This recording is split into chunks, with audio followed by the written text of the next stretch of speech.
Ее вели грубо, не заботясь о том, как она держится на ногах.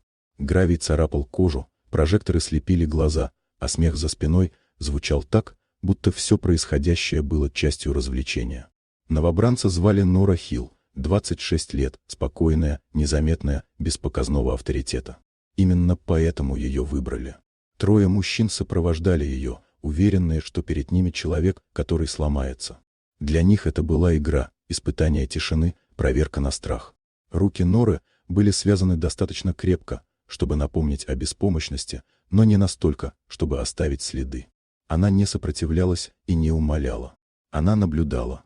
Еще до того, как ворота показались впереди, Нора поняла, куда ее ведут. Запах выдал все раньше зрения. Влажная шерсть, металл, старое напряжение. Загон служебной собаки. За решеткой уже слышалось тяжелое дыхание. Когда калитка захлопнулась за ее спиной, рычание заполнило пространство. Из тени вышел мощный пес, шрамы, напряженные мышцы, взгляд, в котором не было сомнений. Те, кто остался снаружи, ждали крика. Они отсчитывали секунды. Но Нора сделала то, чего никто не ожидал. Она выпрямилась, замедлила дыхание и изменила позу, не в знак подчинения, а в знак узнавания. В ее движениях не было страха, только точность. Когда она впервые заговорила, ее голос был низким, ровным, наполненным знакомыми для животного интонациями. Не словами, сигналами. Пес замер. Рычание оборвалось, сменившись настороженным молчанием. Он шагнул вперед, затем остановился, улавливая запах.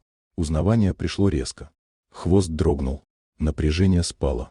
Нора медленно опустилась на колено, несмотря на связанные руки, открывая шею, осознанный риск, который можно позволить себе только при полном доверии.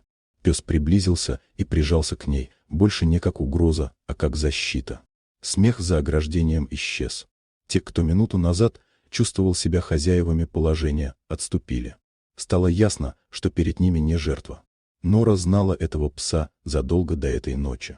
Она была тем человеком, который когда-то сумел работать с ним тогда, когда другие отказались.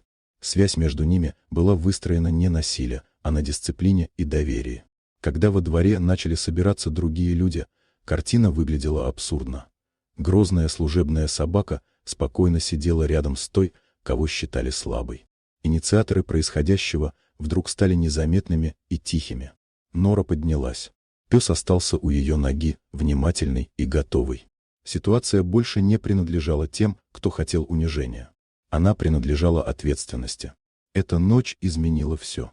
Не из-за мести и не из-за показной победы, а потому что стало очевидно, сила не всегда кричит и не всегда видна сразу. Иногда она просто ждет момента, чтобы напомнить, недооценка может быть самой опасной ошибкой.